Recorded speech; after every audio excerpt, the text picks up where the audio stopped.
అట్లాగే ఈ నియోజకవర్గానికి ఎన్నికల సమన్వయకర్తగా విచ్చేసిన సోదరులు గూడూరి ప్రవీణ్ గారు, 5వ వార్డు నుండి పోటీ చేస్తున్న సోదరిమణి వాసాల లావణ్య శ్రీనివాస్ గారు, 6వ వార్డు నుండి పోటీ చేస్తున్న సోదరుడు నీలం శేఖర్ గారు, 7వ వార్డు నుండి పోటీ చేస్తున్న సుంకపాక రాజు గారు, 8వ వార్డు నుండి పోటీ చేస్తున్న సోదరులు కందుల క్రాంతి కుమార్ గారు, ఇవాళ ఇంతటి ఎండలో కూడా విచ్చేసిన మా ఆడబిడ్డలకు, అన్నదమ్ములకు, పేరు పేరున పార్టీ నాయకులందరికీ కూడా ఈ తిప్పాపూర్ చౌరస్తాలో ఈ మీటింగ్ సందర్భంగా హృదయపూర్వకంగా నమస్కారాలు.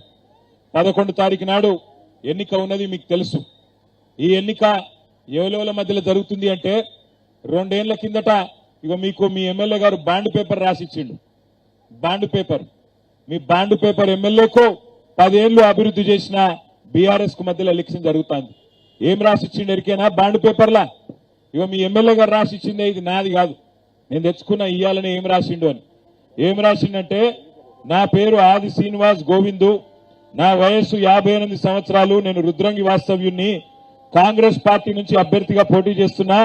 ఈ సందర్భంగా నా నియోజకవర్గ ప్రజలకు ఈ విధంగా ప్రమాణం చేస్తున్నా. ఏం ప్రమాణం చేసిండు? ఎన్నికల్లో గెలిచిన తర్వాత కాంగ్రెస్ పార్టీ ప్రకటించిన 6 గ్యారంటీలను 100 రోజుల్లో నేను ఖచ్చితంగా అమలు చేస్తాను. బాండ్ పేపర్ మీద రాసిచ్చిండు. మరి అమలు అయినాయా? అన్ని ఒకటన్నా అయిందా? ఏమన్నా అడిగితే ఒకటి చెప్తారు. ఏమని? ఫ్రీ బస్ అయింది కదా, ఎక్కుర్రి తిరుగుర్రి. బాగున్నదా ఫ్రీ బస్సు? అయినా ఫ్రీ బస్సు ఎట్లయితుంది నాకు తెలియక అడుగుతా. ఆడోళ్ళకు ఫ్రీ అట, మగోళ్ళకు డబుల్ టికెట్ అట. ఇల్లు అనక మగోళ్ళు ఉంటారు, ఆడోళ్ళు ఉంటారు. ఎట్లయితుంది మరి? ఇది వరకు బస్సోడు మా ఆడపిల్ల ఎవరైనా శైలి ఆవిడ ఆగుతుండ, ఇలా ఆగుతుండా? ఆడపిల్లలకు ఫ్రీ టికెట్ అని రైమని పోతుండ, అంతేనా? మళ్ళా లోపలికి పోయినకి ఏమైనా అందం ఉన్నదా? కొట్టుకునుడు, గుద్దుకునుడు, సీట్ల కోసం లొల్లి తప్ప ఏమన్నా బాగున్నదా? ఒక్కసారి ఆలోచన చేయండి. కేసీఆర్ గారి నాయకత్వంలో 10 ఏళ్లు వేములవాడ నియోజకవర్గంలో ఏమేం కార్యక్రమాలు చేసుకున్నామో, ఆనాడు చిన్నమనేని రమేష్ గారు ఎమ్మెల్యేగా ఉన్నప్పుడు ఎన్ని కార్యక్రమాలు జరిగినాయో ఒక్కసారి గుర్తు తెచ్చుకోండి. వేములవాడ గుడిని బాగా చేసుకున్నాం. అట్లాగే నందికమాన్ నుంచి తిప్పాపూర్ దాకా రోడ్డు బాగా చేసుకున్నాం. మీకోసం 100 పడకల ఆసుపత్రి, కరోనా తర్వాత మీరు సిరిసిల్లకో కరీంనగర్కో ఇంకో కాడికో పోయే అవసరం లేకుండా ఇక్కడనే 100 పడకల ఆసుపత్రి పెట్టుకున్నాం. అది మాత్రమే కాదు, పట్టణాన్ని కూడా, వేములవాడ పట్టణాన్ని ఆనాడు మున్సిపల్ మంత్రిగా నేను స్వయంగా శ్రద్ధ తీసుకొని రహదారుల విస్తరణ గాని, పట్టణంలో మౌలిక వసతులు గాని, మంచినీళ్ల సౌకర్యం గాని ఇవన్నీ కూడా ఆ రోజు చేసుకున్నాం. ఒక్కసారి యాద్ చేసుకోండి. ఇక్కడ మా ఆడబిడ్డలు ఒక్కసారి చెప్పాలి నాకు, మీలో బీడీలు చుట్టేటోళ్ళు ఎంతమంది ఉన్నారు ఇక్కడ? ఒకసారి చేయలావటూరు. అందరు బీడీలు చుట్టేటోళ్ళేనా? ఒక్క మాట నాకు గుండె మీద చేసుకొని చెప్పుండ్రి. జరాగురు ఒక్కసారి గుండె మీద చేసుకొని చెప్పండి. బీడీలు చుట్టే ఆడబిడ్డలు ఎన్నడన్నా కేసీఆర్ ముఖ్యమంత్రి కాకముందు మీ గురించి ఏ ముఖ్యమంత్రి అన్న ఆలోచన చేసిండా? ఏ ముఖ్యమంత్రి అన్న రూపాయి ఇచ్చిండా? మీకు ఇచ్చిండా? అది వరకున్న కాంగ్రెస్ ఓడు, టీడీపీ ఎవడన్నా 1 రూపాయి ఇచ్చిండా? కొన్ని కేసీఆర్ ఏమన్నా ఓట్ల కోసం మీకు దొంగ మాటలు చెప్పిండా? రేవంత్ రెడ్డి లెక్క ఇగో మీరు బాండ్ పేపర్ మీద రాసిచ్చిండా? మీకు మీ ఎమ్మెల్యే రాసిచ్చినట్టు ఏం చెప్పిండు కేసీఆర్ గారు? ఏమన్నాడు అన్నాడు? అమ్మా, మీరు తెలంగాణలో నన్ను ముఖ్యమంత్రి చేస్తే పేదవాళ్లను, గరీబులను కడుపులో పెట్టి చూసుకుంటా అన్నాడు. మరి ఇవాళ కేసీఆర్ గారు ఏం చేసిండు మీకోసం? ఇదివరకు ఎన్నడూ లేని విధంగా 4.5 లక్షల మంది మా ఆడబిడ్డలకు మన వేములవాడలో, సిరిసిల్లలో, కోరుట్లలో, మెట్పల్లిలో ఎక్కడైతే బీడీలు చుట్టే అక్క చెల్లెలు ఉంటారో 4.5 లక్షల మందికి నెలకు 2,000 రూపాయల చొప్పున ఇచ్చిన నాయకుడు కేసీఆర్ కాదా? ఆ రోజు కాంగ్రెస్ వాళ్ళు మీ ఓట్ల కోసం దొంగ మాటలు చెప్పి 2,000 వచ్చేటోళ్ళందరికీ 100 రోజుల్లోపలనే 4,000 ఇస్తా అని చెప్పి బాండ్ పేపర్ మీద రాసియలేదా? 7,000 మీ దగ్గరకు వచ్చి ఈసారి చచ్చిపోతే ఆయన తెలిసి ఓడిపోతే నేను 4 సార్లు ఓడిపోయినా చచ్చిపోతా అంటేనే కదా మీరు ఓట్లేసింది. సానుభూతి డైలాగులకే కదా ఓట్లేసింది. ఆ రోజు నేను వచ్చిన ఏంలాడకు ఏం చెప్పినా మీకు? ఆయన చచ్చిపోతాడో లేదో నాకు తెలియదు కానీ కాంగ్రెస్ ఓడితే మనం చేస్తామని చెప్పినా అయిందా? ఇప్పుడు మరి మార్పు బాగున్నదా? యూరియా బస్తా దొరకలేదు రైతులకు, మార్పు బాగుందా? ఫిబ్రవరి 6వ తారీఖు రైతు బంధు వడలేదు, మార్పు బాగుందా? 2 నెలల పెన్షన్ కొట్టిండు, 2,000 పెన్షన్ కూడా, మార్పు బాగుందా? 4,000 పెన్షన్ అన్నాడు, ఉన్న 2,000 కూడా 2 నెలలు ఇయ్యలే. 2 సార్లు రైతు బంధు కూడా ఇయ్యలే. ఇది వాస్తవమా కాదా ఆలోచన చేయండి. వేములవాడకు ఆది శ్రీనివాస్ గారు ఎమ్మెల్యే అయిన తర్వాత కాంగ్రెస్ పార్టీ ప్రభుత్వం వచ్చిన తర్వాత రూపాయి పని జరిగిందా ఆలోచన చేయండి. అయిందా ఎవరికన్నా రూపాయి లాభం? ఏం జరిగిందంటే ఫ్రీ బస్ ఎక్కిండ్రి తిరుగుండ్రి అంతే. ఇక కొండగట్టు పోయిరాండ్రి, ధర్మపూర్ పోయిరాండ్రి, జగిత్యాల పోయిరాండ్రి, తిరుగురి అంతే. ఇంకా తప్ప ఏం చేయలే. ఏం చెప్పిర్రు ఆ రోజు కేసీఆర్ గారు? ఒక మేనమామ కదా ఎట్లయితే ఒక పిల్ల పెళ్లి చేసుకుంటే, మేనకోడలు పెళ్లి చేసుకుంటే ఎట్లయితే మేనమామ కట్నం పెడతాడో అట్లా 15 లక్షల మందికి ఆడపిల్లలకి నెలకు 1,116 రూపాయలు ఇచ్చి కళ్యాణ లక్ష్మి కింద పెళ్లిళ్ళు చేసిండు. ఆ రోజు ఏమన్నారు కాంగ్రెస్ వాళ్ళు? ఆయన 1,00,000 రూపాయలు ఇస్తుండు, మేమేమిస్తామన్నారు. ఏమిటిది మరి? పడ్డదా వేములాడలు అందరి ఖాతాల తులం బంగారం? మరి ఎత్తారా? అయినా కూడా గుద్దుతారా మళ్ళా కాంగ్రెస్ కోట్లు? ఒకసారి మోసం జరిగితే, ఒకసారి మోసపోతే, మొదటిసారి మోసం చేస్తే మోసం చేసినాం తప్పైతుంది. కానీ రెండోసారి కూడా అవే దొంగ మాటలకు మనం మోసపోతే ఈసారి తప్పు మనదైతుంది. వాళ్ళు మీకు కడుపు మీద కొట్టంగా, వాళ్ళు మీకు ఇస్తానన్నది ఇయ్యకపోగా ఉన్నది కూడా వీక్ పారేస్తుంటే అయినా కూడా కాంగ్రెస్ కోటేస్తామంటే అన్యాయం అవుతుందా లేదా, మోసం ఎవరికి జరుగుతుందో మీరు ఆలోచన చేయండి. మా గవర్నమెంట్ పోయింది బీఆర్ఎస్ది, ఇంకా 2 ఏళ్లు గవర్నమెంట్ రాదు. మాకేం మున్సిపాలిటీతోని ఏం కాదు, కానీ మోసపోయేది నష్టం జరిగేది మీకు. మళ్ళా కాంగ్రెస్ కే ఓటేసిండ్రు అనుకో, ఏమనుకుంటాడు రేవంత్ రెడ్డి?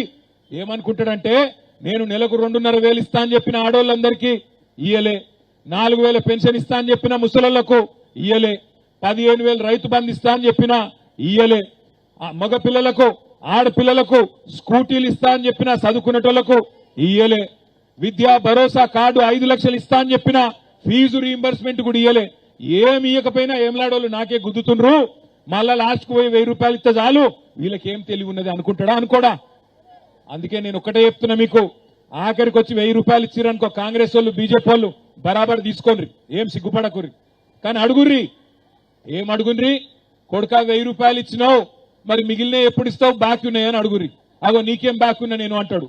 అవు కొడుకా నువ్వే చెప్తావు కదా, నెలకు 2,500 ఇస్తా అని చెప్తావు కదా, 24 నెలలైంది, 1,00,000 రూపాయలు బాకీ ఉన్నావా లేదా, ఎప్పుడు ఇస్తావు? నువ్వు ఇస్తావా, నీ అయ్యి ఇస్తాడా, రేవంత్ రెడ్డి గారు ఇస్తాడా, ఎవడిస్తాడు, ఎప్పుడు ఇస్తావు అని నిలదీయండ్రి. మీ ఎమ్మెల్యే గారికి నిలదీసే దమ్ము లేదు. మీ ఎమ్మెల్యే గారు రేవంత్ రెడ్డి కాలు మొక్కుతున్నాడు మొన్న మంత్రి పదవి కోసం. మంత్రి పదవి కోసం రేవంత్ రెడ్డి కాళ్ళు మొక్కుతున్నాడు. మనకు ఆ కర్మ పట్టలేదు. రేవంత్ రెడ్డి గల్లా పట్టుకొని యాడికెళ్ళి ఇస్తావా ఇయ్యవా దొంగ మాటలు చెప్పి అధికారంలోకి వచ్చినావు, ఇయ్యకపోతే గల్లా పట్టుకొని అడుగుతాం నా కొడక అని చెప్పి గట్టిగా గుద్దితే, అట్లా గుద్దితేనే తెలంగాణ వచ్చింది తప్ప ఉత్తుత్తగా రాలే. అందుకే కొట్లాడి సాధించుకోవాలి. నెలకు 2,500 రావాలన్నా, ముసలోళ్ళకు 4,000 పెన్షన్ రావాలన్నా కాంగ్రెస్ కు బీజేపీకి వాతలు పెట్టాలి. ఎందుకంటే ఆలోచన చేయండి, కాంగ్రెస్ వాడేమో మోసం చేసిండు, మరి బీజేపీకి 2 సార్లు ఎంపీ గెలిపించారు మీరు. ఏమొచ్చింది మనకు? మన రాజన్న గుడికి రూపాయి వచ్చిందా? ఏంలావాడ ఏదైనా గల్లీకో రూపాయి వచ్చిందా? ఎవరన్నా పేదోళ్లకు రూపాయి వచ్చిందా? బీజేపీ నుంచి 15 లక్షలు ఎత్తా అన్నాడు కదా ఖాతాలో మోడీ గారు, పడ్డా 15 లక్షలు? గరీబోళ్ళందరికీ 15 లక్షలు ఎత్తా అన్నాడు. ఇక మనమేమో దేవుని పేరు చెప్పంగానే అక్షింతలు పంపంగానే ఆయనతో గుద్దితిమి, అక్షింతలని గుద్దించుకున్నారా, ఆయనతో కథం అయిపోయింది. ఇప్పుడు అందుకే నేను అంటున్న ఆలోచన చేయుండ్రి, అక్షింతలకు మోసపోకుండ్రి, దొంగ మాటలకు మోసపోకుండ్రి. కేవలం ఒకటే యాది పెట్టుకోండి, ఎవరు పేదోళ్ళని కడుపులో పెట్టుకొని తండ్రి లెక్క చూసుకున్నాడు, ఎవరు తెలంగాణ తెచ్చిండో వాళ్లకు ఓటేయండి, ఆగం కాకండి. ఇవాళ మీ అభ్యర్థులు ఇక్కడ 4వ వార్డులో, 5వ వార్డులో వాసాల లావణ్య శ్రీనివాస్ గారు, వారి కారు గుర్తు 3వ నంబర్ మీద ఉన్నది.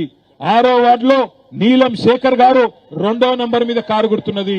7వ వార్డులో సుంకపాక రాజు గారు 4వ నంబర్ మీద కారు గుర్తున్నది. 8వ వార్డులో కందుల క్రాంతి కుమార్ గారు 1వ నంబర్ మీద కారు గుర్తున్నది. ఒకటే మాట గుర్తుపెట్టుకోండి, ఓట్లకు పోయినాడు 11వ తారీఖు నాడు.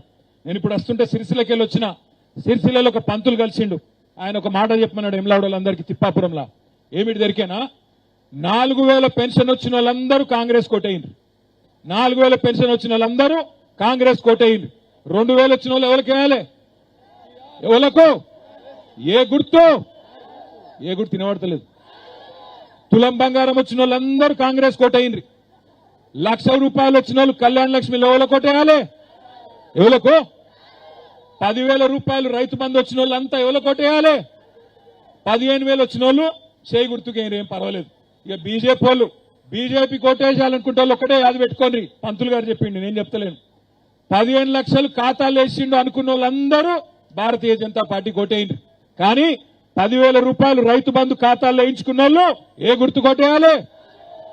గట్లా ఆలోచన చేయరు తప్ప ఆగం కాకుండ్రి. ఏం లాడలా మిమ్మల్ని గోల్మాల్ చేసేందుకు వస్తారు. ఆఖరికి కులం అంటారు, మతం అంటారు, అమ్మా అంటారు, అయ్యా అంటారు, అక్క అంటారు, చెల్లె అంటారు, వదినే అంటారు, కులం వరుసలు కలుపుతారు. కులం వరుస కాదు, కులము మతము బువ్వ పెట్టది. కులము మతము బువ్వ పెట్టది. మనకు బువ్వ పెట్టే పార్టీ, మనకు తెలంగాణ తెచ్చిన పార్టీ, మనను కడుపులో పెట్టుకుని కన్న తండ్రిలాగా సాకిన నాయకుడు కేసీఆర్ గారు. కారు గుర్తు. అందుకే కారు గుర్తు మీద వచ్చే అభ్యర్థులకు గట్టిగా ఆశీర్వాదం ఇచ్చి గెలిపియండ్రి, ఆగం కాకుండ్రి. మళ్ళొక్కసారి నేను చెప్తా ఉన్నా, కాంగ్రెస్ కు సురుకు పెడితేనే 6 గ్యారంటీలు అమలైతాయి. బీజేపీకి వాత పెడితేనే వాళ్ళు చెప్పిన 15 లక్షలు వస్తాయి. లేకపోతే మోసం ఇట్లే కొనసాగుతుంది, అన్యాయం ఇట్లే కొనసాగుతుంది. 10 ఏళ్ల కిందట వేములవాడ అభివృద్ధి బాటలో ముంగడికి నడిచింది కేసీఆర్ గారి నాయకత్వంలో. ఆనాడు చిన్నమనేని రమేష్ గారు ఎమ్మెల్యేగా ఉన్నారు. ఆ రోజు ఇదే వేములవాడని ఇవాళ తీర్చిదిద్దుకున్నాం. ఇవాళ ఈ 2 ఏళ్లలో రూపాయి పని కాలే. మీ ఎమ్మెల్యే గారికి పదవి వచ్చింది తప్ప ప్రజలకేమి జరగలేదు, ప్రజలకేమి ఒరగలేదు. ఇది వాస్తవం. అన్ని ఆలోచించి 11 తారీఖు నాడు మంచి మెజారిటీతో వేములవాడ మున్సిపాలిటీని మరి బీఆర్ఎస్ పార్టీకి అప్పచెప్పండి అని చెప్పి కోరుతూ చెల్లిమేడ లక్ష్మీ నరసింహరావు గారి నాయకత్వంలో చక్కగా ముందుకు పోతున్నాం. గెలిపించుకోండి, మున్సిపాలిటీ మా చేతుల్లో పెట్టండి. 2 ఏళ్లలో మీ దీవెనలతో మళ్ళా కేసీఆర్ గారు ముఖ్యమంత్రి అవుతారు. మున్సిపాలిటీని కూడా అభివృద్ధి బాటలో ముందుకు తీసుకొని పోదామని చెప్పి తెలియజేసుకుంటూ, ఏ గుర్తుమన్నది ఒకసారి కారు కోటేశ్వరులు అందరు పిడికిలు అవటారు. పిడికిలి గట్టిగా అక్కడ కూర్చున్న మామూలు కాదా? మళ్ళా మోసపోతారా? కారు గుర్తుకే. అక్కడ రైతు బంధు పడదా మీకు? రైతు బంధు వద్దా? కనీసం యూరియా అన్న చక్కగా వస్తుందా? గాడ ఎన్నుకున్నారు అన్నలు మీకు కూడా కదా. మీ పరిస్థితి చేయలేవటారు గట్టిగా. చేయంటే మొండి చేయి కాదు, చాలా డేంజర్. పిడికిలి. జై తెలంగాణ.